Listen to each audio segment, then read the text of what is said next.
Assalamualaikum warahmatullahi wabarakatuh. Kembali Mawaruselia menyapa pemirsa Sultra TV di rumah semuanya dalam acara Serba-Serbi Ramadan Talkshow Religi bersama Sultra TV. Di acara ini kami menghadirkan tokoh-tokoh istimewa, tamu-tamu yang luar biasa yang tentunya akan berbagi cerita, ilmu, motivasi, dan inspirasi untuk kita semua. Dan alhamdulillah rasa syukur yang luar biasa tentunya saya rasakan sekali sore hari ini karena tamu saya ini tidak hanya istimewa tapi super istimewa ya. Alhamdulillah beliau adalah Ketua TPPKK Kota Kendari, Ibu Hajah Sri Lestari Zulkarnain SPD MSI. Mari langsung kita sapa beliau. Assalamualaikum warahmatullahi wabarakatuh. Waalaikumsalam. Ibu Wali Kota kesayangan. Alhamdulillah. Alhamdulillah. Bagaimana kabarnya sore hari ini? Alhamdulillah sehat, semangat luar biasa. Alhamdulillah sehat, semangat luar biasa. Memang ya beliau ini setiap kali bertemu dengan saya, dengan masyarakat tidak pernah memperlihatkan semangat yang turun, selalu on terus gitu ya. Masya Allah, tentunya ini menjadi inspirasi tidak hanya untuk saya tetapi juga untuk pemirsa Sultra TV di rumah. Meskipun sedang berpuasa di bulan Ramadan, semangat tetap harus on ya Bu Wali. Harus. Nah Bu Wali, kita akan berbincang santai saja ya di Talkshow Religi di bulan Ramadan ini. Tentunya akan berbicara santai tentang kiprah Ibu Wali Kota yang tidak hanya mempunyai atau mendapatkan amanah mendampingi Bapak ya sebagai Wali Kota Kendari, beliau sebagai tadi disebutkan Ketua TPPKK Kota Kendari yang tentunya menjadi leader ya dari ibu-ibu ya kan yang ada di Kota Kendari. Tetapi Masya Allah amanah yang lain juga diemban oleh beliau. Ketua yang baru-baru saja dikukuhkan IPMI Kota, beliau mengemban amanah sebagai Ketua Ikatan Pengusaha Muslimah Indonesia IPMI Kota Kendari. Beliau juga sebagai Ketua Salimah Kota Kendari, Organisasi Kemasyarakatan Persaudaraan Muslimah Kota Kendari. Ada lagi yang mungkin belum disebutkan? Setelah Lebaran insya Allah pengukuhan IPSM, Ikatan Pekerja Sosial Masyarakat. Ikatan, ada lagi amanah yang insya Allah akan diemban. Iya, karena ada dua amanah yang mungkin melekat sebagai istri wali kota juga akan sementara dilepas dulu. Insya Allah kita raih lagi. Masya amin, Allahumma amin. Baik, tentunya kehadiran Ibu di studio sore hari ini kita akan berbincang bagaimana sosok Ibu ini ya, tentunya ceritanya yang sepertinya sudah beberapa part saya tahu, tetapi saya ingin membagikan kepada pemirsa Sultra TV di rumah supaya terinspirasi. Nah, Ibu Wali ya, amanah menjadi seorang Ibu Wali Kota tentunya tidak mudah ya. Tetapi kita berbicara background sedikit, Ibu waktu itu menjadi Ibu Wakil Wali Kota. Takdir Allah kemudian diberikan amanah yang lebih berat. Bukan mudah ya, bukan suatu hal yang gampang menjadi Ibu Wali Kota. Bagaimana awalnya Ibu Wali Kota menyikapi saat itu takdir Allah yang sekaligus amanah yang berat Ibu hadapi?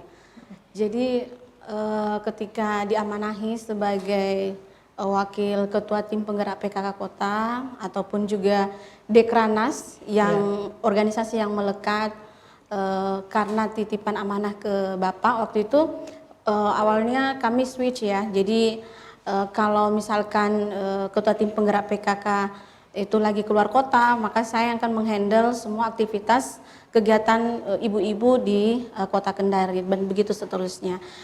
Kami sharing switch tugas. Nah, dengan niat sejak dikukuhkan itu sudah memang bahkan sejak mendampingi Bapak untuk maju di Pilwali itu memang sudah menguatkan azam untuk menjadi pelayan masyarakat Kota Kendari.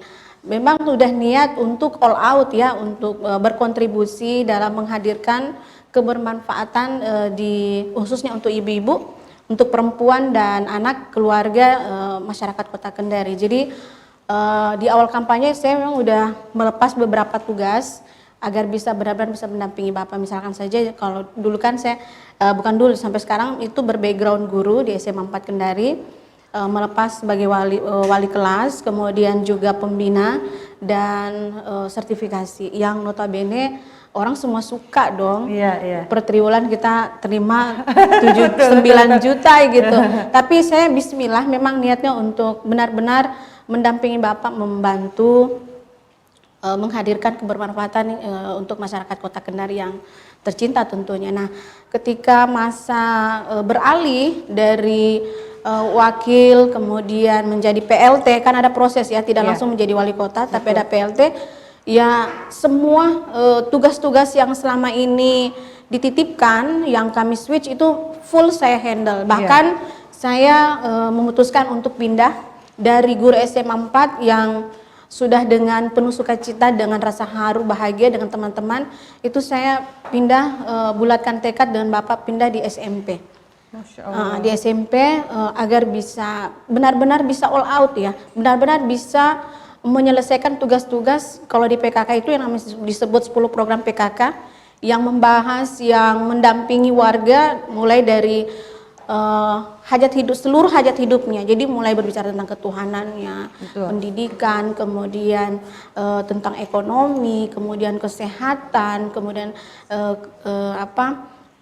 perencanaan, kesehatan lingkungan, kemudian boga gitu ya, atau pangan, bagaimana olah pangan yang benar, kemudian sandang dan tata laksana rumah tangga. Dan ini di tahun kelima ini saya sempurnakan seluruh program PKK itu dilaksanakan dan termasuk ke pengurusnya.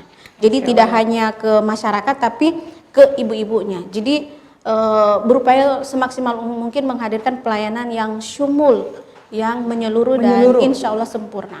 Masya Allah. Jadi ditutup dengan pelatihan tentang kepribadian. Masya Allah, luar biasa. Namun kita tahu bahwasannya menjadi seorang pemimpin, apalagi ibu wali kota ya, itu tanggung jawab yang tidak mudah ya, berat tentunya Bu ya. Nah kemudian bagaimana awalnya ya, boleh bercerita histori sedikit, bagaimana awalnya Ibu kemudian menguatkan sosok Bapak ya, bahwa ayo bismillah kita bisa untuk memberikan pengabdian yang terbaik kepada masyarakat Kota Kendari. Dan tentunya ini langkah yang penuh resiko begitu ya. Apakah ada motivasi penguatan dari orang tua atau mungkin memang dari diri sendiri yang siap untuk berperang di panggung politik yang tentunya resiko ya. Dalam dunia politik keras, berdarah-darah. Kawan menjadi lawan, lawan menjadi kawan. Adakah motivasi Ibu kemudian saling menguatkan dengan Bapak? Kami berangkat dari mungkin pola pendidikan yang berbeda. Iya. Kalau saya lahir dari 3 suku, Jawa, Bugis, Tolaki yang mix, welcome dengan segala perbedaan. Kalau Bapak itu lahir dengan kondisi jadi perbedaan yang sedikit formal, bahkan komunikasi kami di rumah itu saya dan Bapak dan Ibu saya itu sedikit agak formal. Jadi agak kaku begitu ya? Jadi terbiasa dengan kondisi resmi. Jadi meja makannya memang terpisah. Ya, karena memang saya lahir dan besar dengan kondisi Bapak sudah jadi camat kehutanan yang menghandle proyek reboisasi, yang dimana rumah kami itu penuh dengan orang. Penuh dengan orang, jadi harus bisa ngatur ya. Jadi Bapak ada ruangan tersendiri, meja sendiri, dan kemudian begitu pula waktu-waktu, hanya memang kami punya waktu tertentu untuk ngobrol. Jadi setelah maghrib ya, atau setelah pagi-pagi, itu kebiasaan kami untuk duduk bersama. Dan kami diberi keluasan untuk menyampaikan ide. Jadi semua anak boleh menyampaikan terbuka. Gitu ya? Iya, cuma kondisinya itu sedikit agak saya boleh mengatakan sedikit agak resmi gitu, tidak seperti agak kaku lah ya. Karena Bapak saya mungkin yang kepribadiannya sedikit lebih diam gitu. Nah kalau Bapak saya dia keluarganya lebih humanis. Lebih humanis. Ya, berpelukan gitu. Kedekatan emosionalnya lebih kuat gitu. Bergandengan tangan, terus kemudian berpelukan, mengucapkan ya gitu. Jadi 2 keluarga ini yang ini kemudian menghadirkan insya Allah alhamdulillah kolaborasi ya, yang sebenarnya main poinnya, dan memang juga kita dibentuk dari masa kuliah ya, bahwa kita semua Semua kami berangkat dari organisasi meskipun berbeda organisasi tapi tujuannya sama, memberikan pelayanan terhadap umat semaksimal mungkin. Sehingga ini yang menjadi penguat kami untuk sama-sama bergerak.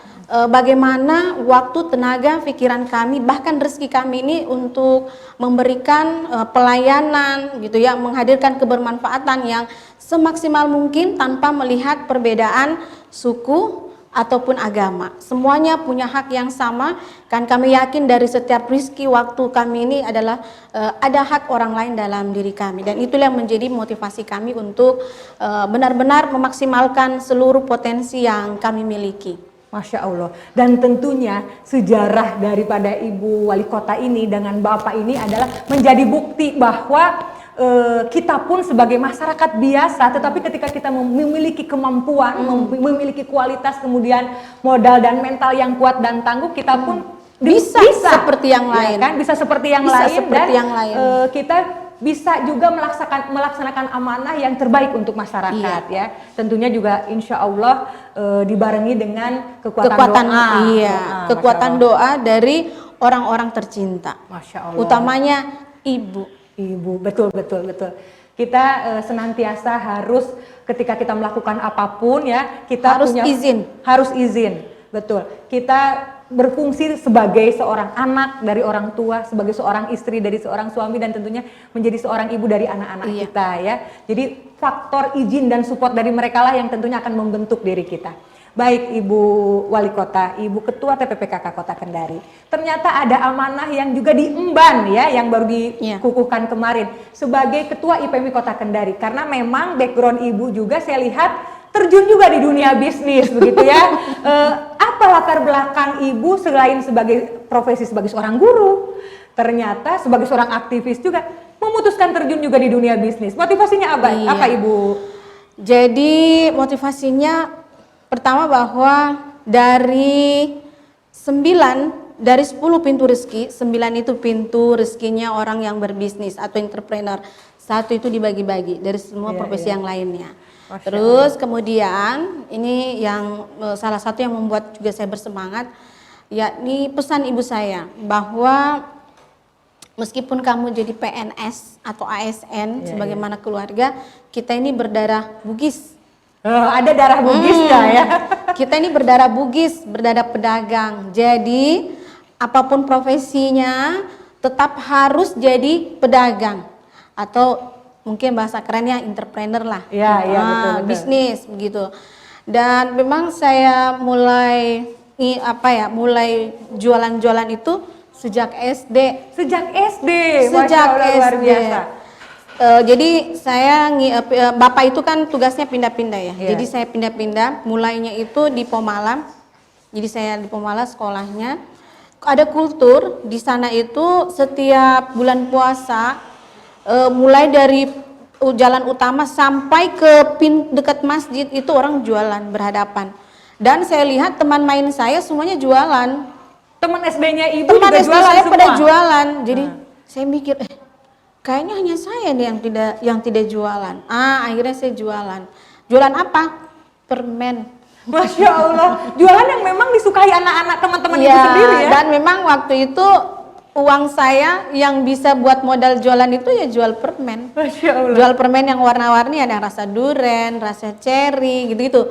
Nah saya angkut tanpa sepengetahuan ibu saya. Jadi meja yang sudah nggak dipakai, meja pentil zaman dulu.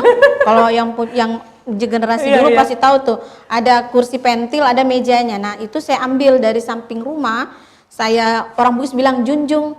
Ya saya diangkat begitu ya. Saya angkat terus saya taruh pas di ujung karena orang sudah pada jualan semua dan sudah nggak ada space. Jadi saya simpan di situ. Terus saya sobek kantongnya, saya bagi 5 permen itu Rp25. Zaman dulu masih Rp25 ya. Rp25. Makan bakso itu 500, udah paket-paket komplit. Sudah pakai pokoknya lengkap deh. Nah, itu saya jualan. Ternyata saya kasihkan 1 pak itu untungnya 100%. Jadi sampai selesai puasa saya jualan itu sampai 25.000, padahal modalnya hanya 5.000. Itu 1 pak. Besar sekali saat itu 25.000 ya. Besar sekali. Nah dari situlah kemudian lanjut saya jualan lagi titipan nenek di sekolah. Masya Ya, seperti Allah. itu. Jadi saya bawa jualannya nenek. Nah, pas SMA dan seterusnya saya jualan terus sampai kuliah. Bahkan waktu kuliah tuh kalau nggak salah saya sampai 6 pekerjaan yang saya kerja. Masya Allah, luar Jadi biasa. saya jadi translator, mentranslate skripsi dan referensi buku anak Fakultas Pertanian, Perikanan, dan Sospol juga anak ekonomi. Nah, seperti itu saya translate. Skripsi senior saya yang udah pada mau nyelesain studi, itu saya translatekan juga. Masya Allah. Kemudian saya jual kosmetik, terus saya jual pernak-pernik, saya jual dompet, saya bikin makanan. Iya, iya. Karena alhamdulillah saya lahir dari 3 suku ini dan sangat familiar dengan aneka masakan dan rasa. Nah, saya nitip jualan. Jadi kalau pulang setelah beraktivitas, saya pulangnya agak cepat jam 9, saya akan buat kue. Masya Allah. Tapi kalau saya pulangnya di atas jam 10 malam, jam 9 sampai jam 10-10an ke atas gitu, saya bikin kacang goreng dikasih garam halus. Saya titip di Lorong Bintang, karena kan mahasiswa suka makan Indomie. Masya Allah. Betul, betul. Jadi saya nggak pernah peluang lagi. Jadi nggak pernah berhenti saya itu mikir gimana mencari peluang bisnis. Makanya saya pernah diwawancarai, saya bilang daun yang gerak itu saya bisa mikirin bagaimana jadi uang. Luar biasa. Gitu. Catering, Ya. saya punya 3 grup catering. Jadi kalau saya ada catering dari kampus, saya makanya 2 mahasiswa. Jadi teman-teman yang agak sempit dari segi ekonomi, saya ngajak, saya berdayakan 2 orang. Kalau orderannya hanya sampai 150. Jadi Luar saya pakai biasa. 2 orang. Tinggal atur menu, ditulis di dinding. Senin misalkan pagi sarapannya ini, siang ini, malam ini. Saya tinggal mereka yang kerja, saya tinggal nyampu dan mereka yang selesaikan dan seterusnya seperti itu. Tapi kalau orderannya banyak, saya gabung di grup yang satunya. Nah, kalau eksklusif, misalkan cateringnya zaman dulu kan belum banyak tuh rumah makan. Kalau cateringannya DPR, anggota DPR iya, dulu, iya. saya Ini konsumen khusus lah ya, spesial. jadi ada grup besar. Nah, gitu. Jadi alhamdulillah saya hari-harinya beraktivitas, urusan kampus oke, kemudian aktivitas Berbisnis? aktivitas aktivis organisasi, karena dulu di FKMPM, BEM Fakultas, UKKI, kemudian di Masya Allah. Mapalga, ya itu semua butuh budget ya. Iya, betul. Dan itu yang menjadi salah satu penggerak. Jadi motivasi sebenarnya bagaimana kenapa harus berwirausaha, agar kemudian kita lebih leluasa untuk bermuamalah. Kita lebih luas untuk bisa membantu orang. Jadi kalau ada teman-teman dulu di kampus mungkin pas makan, terus mereka kadang kan kirimannya nggak tahu kapan ya. Kalau dikirimi sekian, belum tentu bulan depan ada, nunggu panen lagi baru ada. Itu saya ajak. Atau mungkin naik mobil terus kemudian saya tahu, nah nanti saya di belakang. Zaman dulu kalau lepet-lepetnya seringnya begini kan, di belakang. Atau sudah gitu. Iya. Masya Allah, luar biasa sekali. Ternyata memang ya tidak serta-merta beliau menjadi pebisnis saat ini, tetapi memang sejarahnya dimulai dari sejak beliau SD. Latar belakang Bugis ya tentunya kuat di jiwa usahanya. Tapi itu mengalir juga. Darah tolaki saya pun itu tolaki yang dagang. Jadi semua nenek saya itu dari buyut ya, itu punya kuda. Jadi punya kebun yang luas, nanti ada penjemuran kopra, itu kakek saya yang lodi, yang tolaki. Terus nenek perempuan saya itu bisnis kayu, nenek kandung saya itu bisnis kayu, bahkan dia gabung beberapa bisnis, jadi bisnis kayu, jual cicilan baju, makanan, itu nenek perempuan saya. Terus saudara nenek saya lagi, itu dia salon. Salon dan rumah makan. Terus nenek yang di Rate-Rate itu dia bisnis ikan asin. Karena di Rate-Rate itu kan susah ya dapat ikan basah. Jadi dia bisnis ikan asin. Dan nenek semuanya dagang. Jadi nenek dari perempuan saya itu yang tolakinya dagang, nenek yang dari bapak Bugis itu dagang, kecuali bapak saya Jawa. Lengkap sekali ya. Jadi tidak heran kalau memang dalam jiwanya Ibu Sri Lestari Zulkarnain ini sudah ada sosok sebagai seorang entrepreneur. Memang dilahirkan dari keluarga pebisnis. Masya Allah, luar biasa sekali ya. Namun waktu segmen pertama sudah kita akhiri, kita akan bertemu lagi di segmen yang kedua, tetap di Serba Serbi Ramadan Talk Show Religi bersama Sultra TV.